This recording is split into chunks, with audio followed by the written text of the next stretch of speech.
Salutations, modern thinkers. Today we bridge ancient symbols and present realities.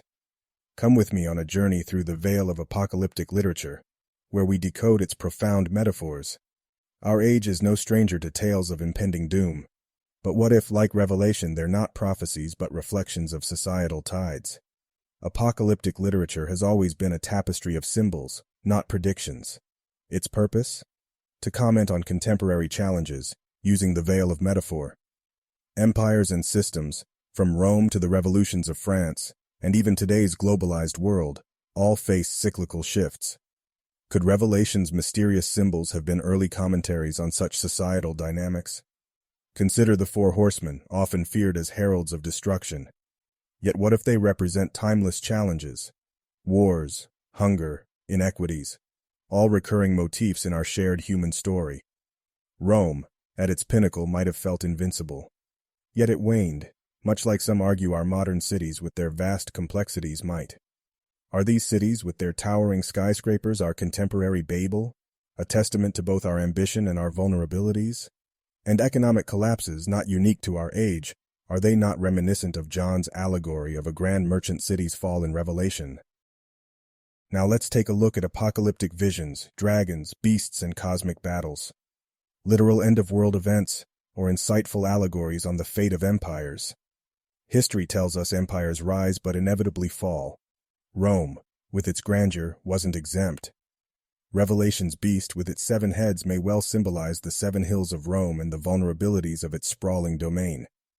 In our modern landscape, empires are not just territories but global influences, economic powerhouses. Yet like Rome, they too face existential threats. The financial crashes, political upheavals, societal divisions. Are these the shadows of our own impending apocalypse? Babylon in its day was synonymous with unparalleled luxury and might. Yet Revelation's whore of Babylon is depicted as a figure of opulence and inevitable doom. An allegory, perhaps, of the seductive allure and inherent fragility of great empires. Today, our Babylons may well be our obsession with materialism, with unsustainable growth, pushing us closer to socio-economic precipices. John's lament over lost merchants and trades can be seen as an allegory for economic collapses that have punctuated history.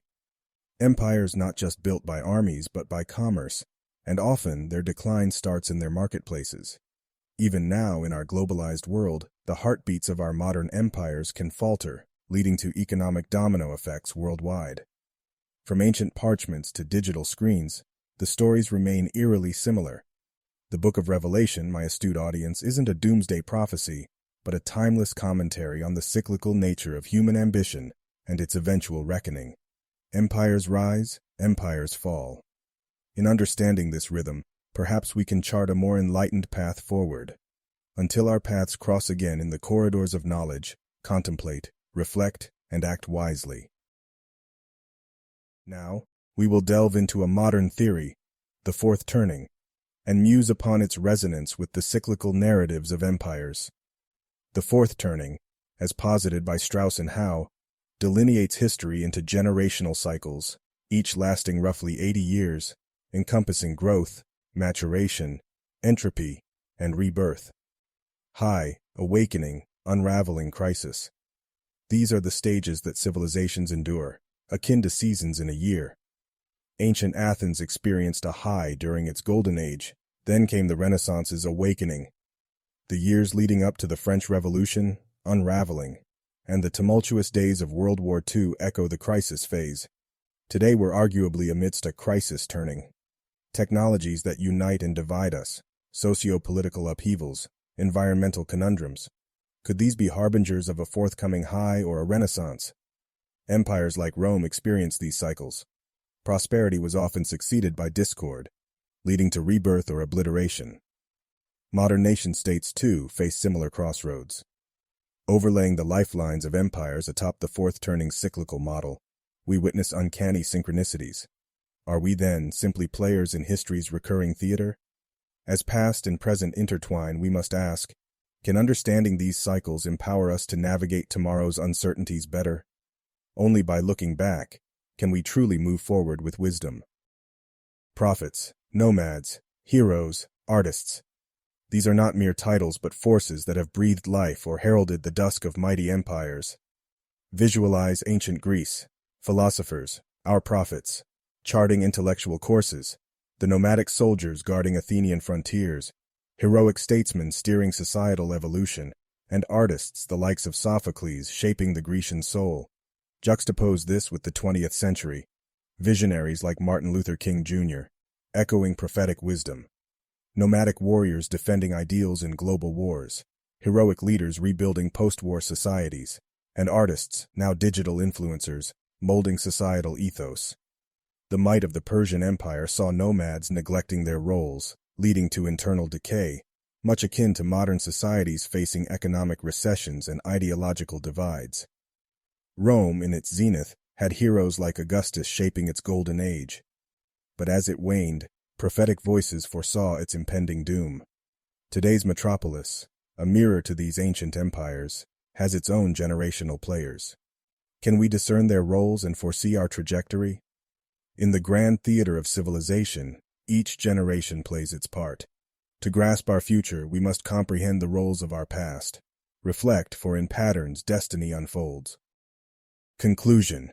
We have embarked on a journey through the corridors of time, unraveling the mysteries of Revelation symbols and the cycles of history in the fourth turning.